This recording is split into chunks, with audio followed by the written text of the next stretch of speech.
Hello class 8. Today we are going to start our chapter 5 coal and petroleum. So first we will discuss about fuels क्योंकि coal and petroleum दोनों ही fuels हैं.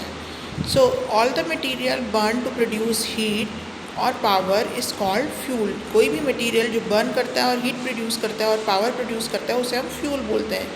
For example of common fuels are जैसे cow dung है, wood है, ठीक है, और dried grass है, लीव है, कोल है, क्रूड ऑयल है, नेचुरल गैस है, ये सब फ्यूल के एग्जाम्पल हैं.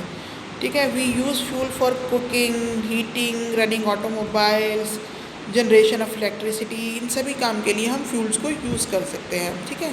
Now will see the classification of fuel. So fuel can be classified into 3 types: solid fuels, liquid fuels and gaseous fuel. Solid fuel में जैसे वुड है, काऊ डंग है, ठीक है, काउडंग केक होते हैं, कोल है, कोक है, चारकोल है, ये सॉलिड फ्यूल्स है. लिक्विड फ्यूल्स में आपके alcohol, petrol, diesel, kerosene oil, ये लिक्विड फ्यूल्स आ जाते हैं.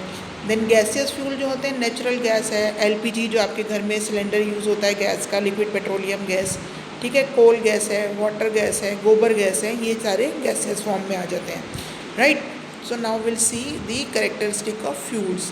The main characteristic of fuel क्या होती है, उसकी कैलोरीफिक वैल्यू. कैलोरीफिक वैल्यू क्या होती है? The amount of heat energy release when 1 kilogram of fuel is burn. जब 1 किलो अगर हम किसी भी फ्यूल को बर्न करते हैं तो कितनी एनर्जी, कितनी पावर वो जनरेट कर सकता है, वो उसकी कैलोरीफिक वैल्यू होती है या हीट वैल्यू होती है. ठीक है. So this liberated heat energy is measured in kilojoule. इसका यूनिट क्या होता है? Kilojoule. Hence calorific value is expressed in kilo joule per gram. Heat energy का क्या होता है? Kilo joule. और अगर हम इसको 1 किलो लेते हैं तो हमारे पास क्या आ जाएगा? हम कैसे इसका कैलोरीफिक वैल्यू जो है वो निकाल सकते हैं? उसका यूनिट क्या हुआ? Kilo joule per gram. For example, अगर हीट एनर्जी लिबरेट होती है किसी भी चीज़ को, किसी भी फ्यूल को बर्न करने पे, 1 किलो ऑफ दैट पेट्रोल को बर्न करने के लिए 45,000 किलो जूल, तो उसकी कैलोरीफिक वैल्यू क्या हो गई? 45,000 किलो जूल पर किलोग्राम. राइट. तो इस तरह से हम लिखते हैं. और क्या क्या होता है हमारे फ्यूल होता है, it should not produce any harmful product, जैसे स्मोक या कार्बन पार्टिकल्स, वो इस कम से कम प्रोड्यूस करने चाहिए. It should cause minimum air pollution. It should be cheap, बहुत महंगा नहीं होना चाहिए. It should be readily available.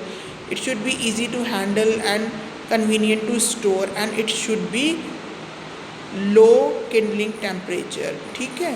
तो ये सारे जो हैं ये कैरेक्टरिस्टिक ऑफ फ्यूल्स है. So with this we end today's lecture. Thank you very much.